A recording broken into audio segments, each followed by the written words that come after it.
stepping back, because you said something around, you have to have a plan and then a backup and a backup and a backup and kind of like that redundancy mindset. It resonated with me because it's when you ask someone, what does a RevOps role mean? I think you don't always get that as an answer. And so I wanted to kind of dive in and understand that philosophy that you bring to RevOps.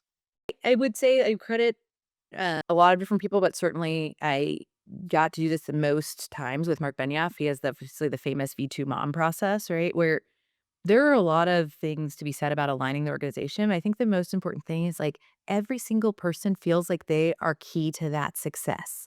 That's what gets you through the day-to-day drudgery is like, hey, here's how this feeds everything that we're doing.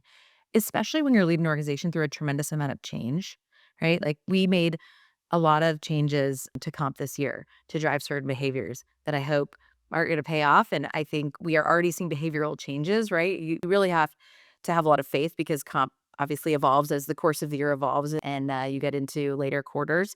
But you have to really inspire people that, hey, this is what we're trying to do as an organization, right? We're trying to get to these goals. And in order to do that, these are the things that need to change.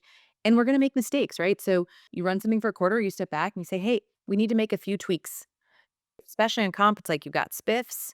You could make changes to the core plans or changes to the rates, right? Like there's a lot of things that you can do. You want to give people certainty. But if you see that it's not doing exactly what you want, then you have to say, hey, I need to go back and make a change. I need to layer something on top in order to really achieve that result. When I talk about plans and backup plans and backup plans and backup plans, like if you had asked me 12 months ago, would we be facing uncertainties around tariffs and how that's going to impact the economy? I don't know that I would be able to predict that. And that's when we're starting to put together a lot of our plans for this year.